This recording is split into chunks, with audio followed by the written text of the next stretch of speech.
Assalamualaikum warahmatullahi wabarakatuh. Perkenalkan, nama saya Tanti Wiji Astuti. Di sini saya akan menyampaikan materi mata pelajaran pendidikan tarikh. Tarikh itu sendiri adalah sebuah sejarah. Di sini saya akan menyampaikan yang berkaitan dengan sejarah Islam.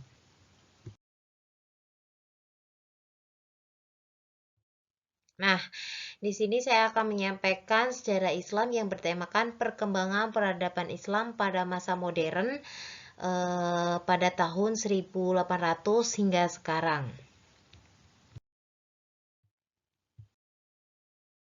Nah, di sini ada pembaharuan di berbagai wilayah. Ada 4 wilayah. Yang pertama Jazirah Arab, kemudian Mesir, Turki, dan India. Jazirah yang pertama adalah Jazirah Arab. Perkembangan Islam di Jazirah Arab terus mengalami perubahan seiring dengan perubahan zaman. Maka muncullah gerakan pembaruan Islam yang sangat terkenal, yaitu gerakan Wahabi. Pendiri gerakan Wahabi adalah Muhammad bin Abdul Wahab pada tahun 1703 hingga 1791 Masehi atau 1015 hingga 1206. Gerakan ini muncul pada abad ke-18. Menurut Muhammad bin Abdul Wahab ini, penyebab kemunduran umat Islam adalah tidak melaksanakan tauhid secara murni.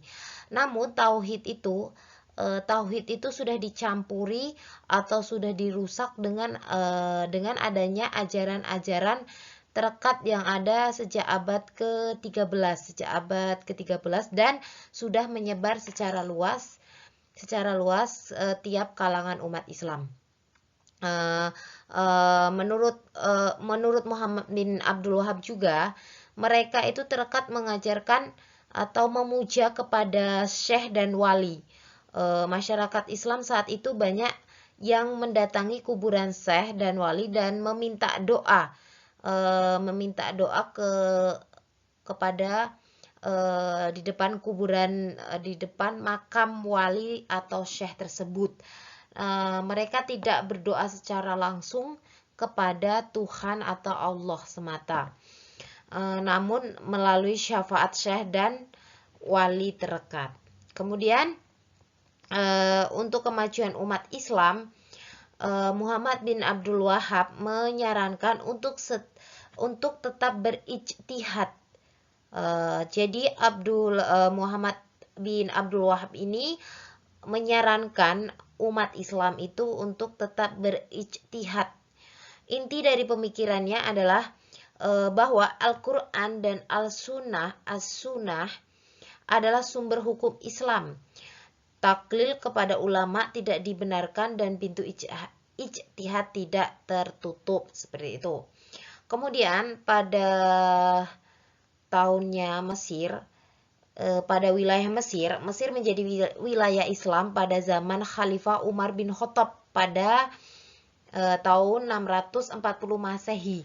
Mesir menjadi salah satu pusat peradaban Islam dan pernah dikuasai dinasti-dinasti kecil pada zaman Bani Abbas seperti Fatimah. Kemudian Mesir ditaklukkan oleh pasukan Amr bin al-As yang kemudian dijadikan gubernur di sana. Kemudian diganti lagi oleh Abdullah ibni Abi Syar pada masa Utsman dan terjadi konflik yang menjadi salah satu sebab terbunuhnya Utsman radhiyallahu anhu.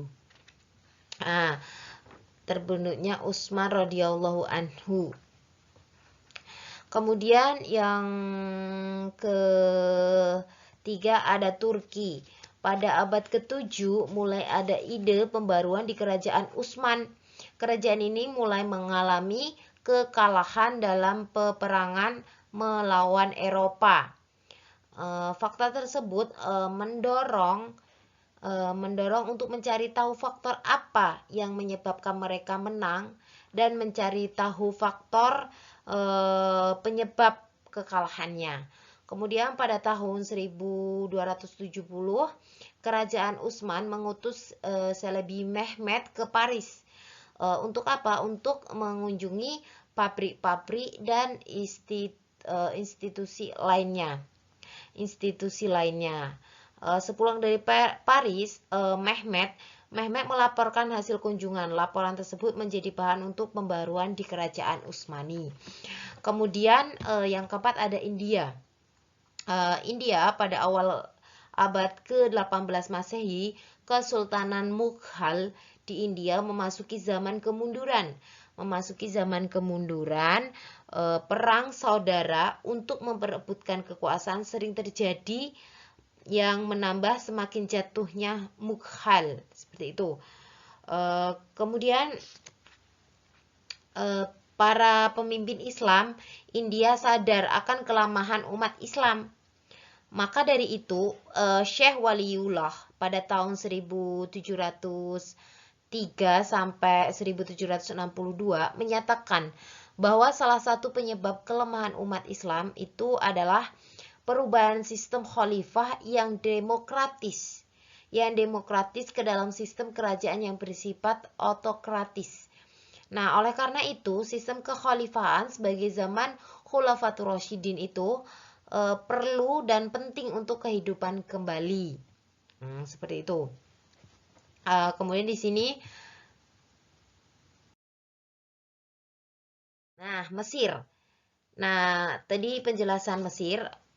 Di sini dengan perkembangan Mesir yang menjadi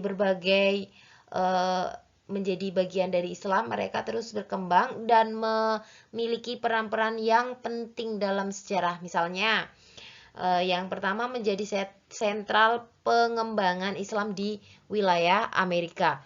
Jadi bahkan menjadi batu loncatan pengembangan Islam di Eropa lewat Selat Gibraltar atau sering disebut dengan Aljazair dan Tunisia. Dan yang kedua adalah menjadi kekuatan Islam di Afrika, kekuatan militer dan kekuatan ekonomi. Jadi ini peran-peran yang penting itu Islam itu menjadi kekuatan Islam di Afrika, kekuatan militer dan tidak hanya kekuatan militer tapi juga kekuatan ekonomi. Kemudian yang ketiga, mengembangkan Islam di Mesir merupakan napak tilas terhadap sejarah Islam pada masa Nabi Musa. Kenapa demikian? Karena Nabi Musa yang mempunyai peranan penting dalam sejarah kenabian, seperti itu. Dan yang terakhir adalah menjadi wilayah penentu dalam pergulatan kepolitikan umat Islam. Termasuk di dalamnya adalah peralihan kekuasaan dari Khulafatur Rasyidin kepada daulah Bani Umayyah. Daulah Bani Umayyah dengan tergusurnya Ali bin Abu Thalib dalam peristiwa Majelis Tahkim. Nah, pada peristiwa Majelis Tahkim seperti itu. Kemudian di sini juga ada Turki. Nah, tadi saya sudah menjelaskan Turki, namun di sini juga ada usaha pembaharuan ini terdapat dua tantangan yang mendasar. Tadi kan Turki mengirimkan Mehmet ke Eropa, ke Paris untuk mengunjungi pabrik-pabrik dan institut lainnya. Dan di sini Mehmet membawa bahan untuk pembaruan di Kerajaan Utsmani. Namun, usaha pembaruan ini terdapat dua tantangan yang mendasar, yaitu yang pertama adalah tentara Janissary. Apa itu tentara Janissary? Tentara yang memiliki hubungan erat dengan Tarekat Bektashi yang memiliki pengaruh besar di kalangan masyarakat. Nah, kemudian yang kedua adalah ulama. Kenapa ulama? Karena ide Eropa sebagai rujukan pembaruan dianggap bertentangan dengan paham tradisional umat Islam. Jadi adanya dua faktor tersebut, pembaruan di Kerajaan Utsmani kurang berhasil. Ini adalah tantangan atau faktor. Nah, kurang berhasil terus diupayakan. Kurang berhasil usaha sebelumnya, maka dilakukan oleh Sultan Mahmud II pada tahun 1808 hingga 1830 dengan menghancurkan tentara Janisari pada tahun 1826. Kemudian keberhasilan Turki dalam pembaruan terus membaik dan lancar pasca bubarnya tentara Janisari tersebut. Jadi tentara Janisari itu dihancurkan oleh Sultan Mahmud II. Seperti itu. Kemudian selanjutnya India. Nah, India di sini ada landasan pembaruan Islam di India. Ada dua landasan. Yang pertama adalah landasan teologis. Apa itu landasan teologis? Landasan teologis adalah keyakinan bahwa Islam adalah agama universal atau universalisme Islam. Maksudnya di sini universalitas Islam ini dipahami sebagai ajaran yang mencakup semua aspek kehidupan, mencakup semua aspek kehidupan, kemudian mengatur seluruh ranah kehidupan umat manusia. Kemudian konsep universalisme Islam itu meniscayakan bahwa ajaran Islam berlaku pada setiap waktu, kemudian tempat, dan semua jenis manusia, baik bagi bangsa Arab maupun non-Arab, dalam tingkat yang sama dengan tidak membatasi diri pada suatu bahasa, kemudian tempat, masa, atau kelompok tertentu. Yang kedua adalah landasan normatif. Apa itu landasan normatif? Landasan normatif adalah landasan yang diperoleh dari teks-teks atau naskah, baik dari Al-Quran maupun Al-Hadis. Di antaranya adalah surat Ad-Duha, yang bunyinya sesungguhnya kemudian itu lebih baik bagimu dari yang dahulu. Ayat lainnya adalah surat Ar-Ra'd ayat 11 yang berbunyi, sesungguhnya Allah tidak akan mengubah apa yang ada pada suatu kaum sehingga mengubah apa yang ada dalam diri mereka sendiri. Dari ayat tersebut nampak jelas. Kenapa nampak jelas? Nampak jelas bahwa untuk mengubah status umat dari situasi rendah hingga menjadi mulia dan terhormat, umat Islam sendiri harus berinisiatif dan berikhtiar mengubah sikap mereka baik pola pikirnya maupun perilakunya, seperti itu. Yang kemudian di sini juga ada pola gerakan pembaruan Islam di dunia. Yang pertama adalah pola pembaruan yang berorientasi pada peradaban Barat. Pola ini berpendapat bahwa sumber kekuatan dan kemajuan di dunia Barat merupakan hasil perkembangan ilmu pengetahuan dan teknologi modern.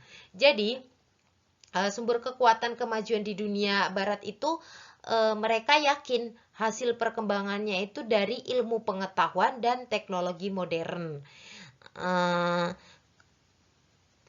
Mereka sependapat dengan pola ini, berkeyakinan bahwa kemajuan dan keberhasilan Barat ini merupakan kelanjutan ilmu pengetahuan dan teknologi yang pernah berkembang di masa kejayaan Islam. Kemudian yang kedua adalah pola pembaharuan yang berorientasi pada sumber Islam murni. Di sini pola pembaruan ini berpendapat bahwa sesungguhnya Islam adalah sumber ilmu pengetahuan modern dan peradaban. Kalau tadi yang pada peradaban Barat tadi, mereka yakin bahwa perkembangan Islam perkembangan tadi dari ilmu pengetahuan dan teknologi modern. Namun yang kedua, pola pembaruan yang berorientasi pada sumber Islam murni ini, mereka yakin sesungguhnya Islam adalah sumber ilmu pengetahuan modern dan peradaban.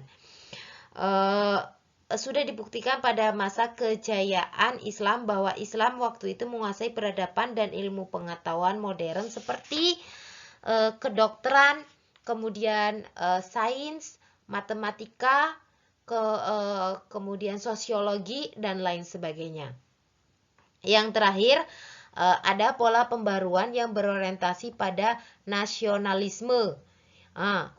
Ide nasionalisme sebenarnya dari dunia barat yang berpendapat bahwa kemajuan peradaban dan ilmu pengetahuan bersumber dari bangsa itu sendiri melalui potensi sumber daya manusia, potensi kesejahteraan, kemudian dan potensi lingkungan. Nah, kalau yang peradaban barat tadi meyakini kemajuan itu berasal dari ilmu pengetahuan dan teknologi modern. Kalau pembaruan pola sumber Islam murni tadi, sesungguhnya Islam sumber ilmu pengetahuan modern dan peradaban. Yang ketiga ini meyakini bahwa sumber daya manusia, potensi kesejahteraan, potensi lingkungan, seperti itu. Nah, inilah penjelasan dari sejarah pembaharuan atau pembaharuan Islam pada masa peradaban Islam pada masa modern. Tadi juga ada perkembangan Islam di berbagai wilayah, kemudian juga ada pola gerakan pembaruan Islam di dunia, seperti itu.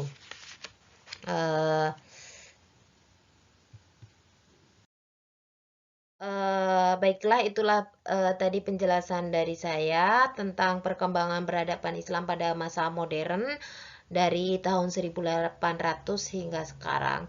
Tadi ada perkembangan di berbagai wilayah, juga ada peradaban pola gerakan pembaruan Islam di dunia juga ada, dibagi menjadi 3. Tadi sudah saya jelaskan. Mungkin cukup sekian dari saya akhiri. Wassalamualaikum warahmatullahi wabarakatuh.